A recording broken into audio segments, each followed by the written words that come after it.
Pois é, gente, um dia se passou depois do nosso empate lá contra o Bragantino, e é claro que o debate que se estabelece é esse, né, do porquê que o Grêmio não conseguiu ganhar depois de estar na frente do Bragantino duas vezes, né? Tem duas linhas de pensamento que me incomodam um pouquinho, tá? A primeira é aquela de, Cristiano, mas que exagero esse tom das críticas, afinal de contas, nós estivemos na frente do placar duas vezes. Pois é, cara, isso me irrita. Porque nós também estivemos na frente do placar contra o Palmeiras, abrimos 2-0 e cedemos um empate ao Palmeiras.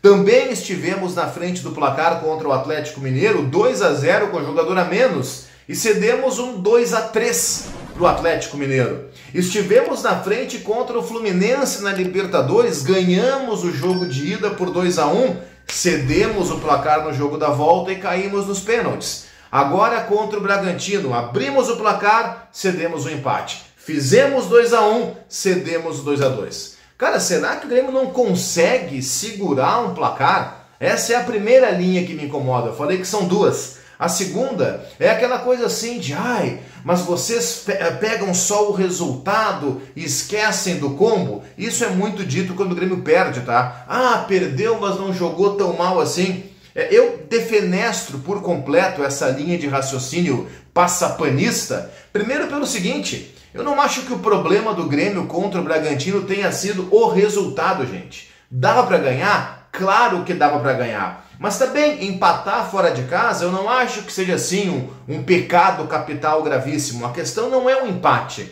A questão é como o empate foi construído, com falhas individuais grosseiras e grotescas. A não vitória do Grêmio, esse empate com sabor de derrota para muitos, ele passa por três protagonistas, por três personagens principais. Primeiro, o Rodrigo Caio, que cometeu 2 pênaltis, fez uma péssima partida e, para sorte do Grêmio, a arbitragem marcou só um dos 2 pênaltis que ele cometeu. É o primeiro personagem principal dessa não vitória do Grêmio.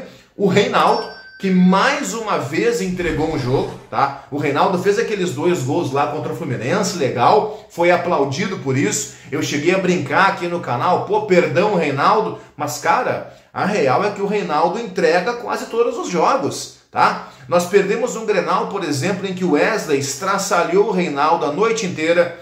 Nós perdemos aquele jogo do Cruzeiro com direito a um gol de cabeça do Ramiro, que tem 1,68 m em cima do Reinaldo. Nós empatamos com o Palmeiras, com o Estevão, fazendo gato e sapato em cima do Reinaldo. Cara, todo mundo joga em cima do Reinaldo. E no jogo de ontem, primeiro que ele perde a bola para o Vinicinho do Bragantino. Não é o De Bruyne do City, sabe? Não é o Mbappé do Real Madrid, é o Vinicinho do Red Bull Bragantino, sabe? Ali o Reinaldo foi displicente, o Reinaldo foi mole na jogada, o Reinaldo foi inerte. Cara, foi um retrato do que é o Grêmio nesse momento e nada vai acontecer. Ele foi o segundo personagem principal dessa não vitória. Eu falei do Rodrigo Caio, falei do Reinaldo, disse que eram 3. O terceiro é o Alexandre Mendes, ou Alexandre Mendes, que representa ali a comissão técnica do Grêmio como um todo. Cara, as trocas, sabe? Colocar o Diego Costa para tirar o Bright White,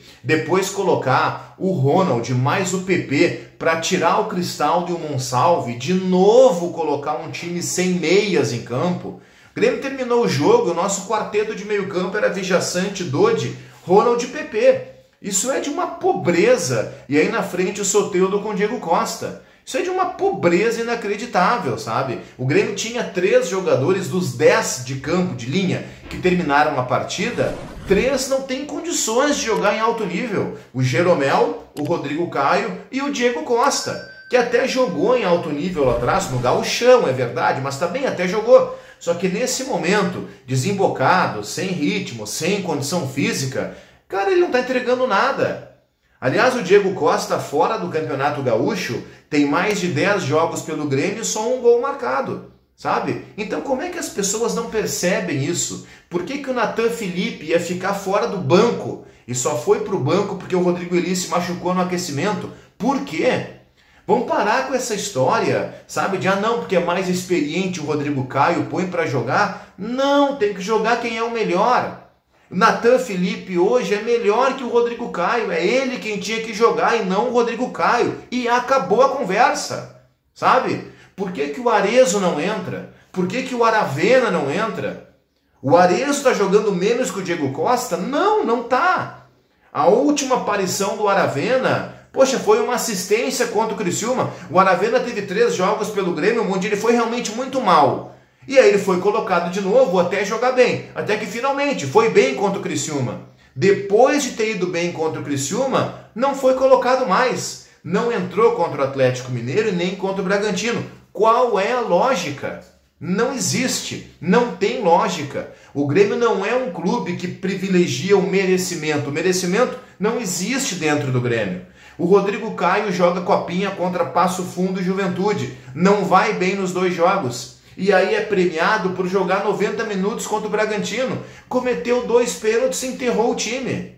E aí qual é a cobrança que vai ter? Nenhuma. Gravei vídeo ontem falando sobre isso. O Grêmio é um time alérgico à cobrança. Ninguém pode cobrar dentro do Grêmio, que é visto com maus olhos. Então, gente, nós começamos a falar sobre isso tudo e na boa, né? Agora fica fácil de entender o porquê nós perdemos para o Bragantino.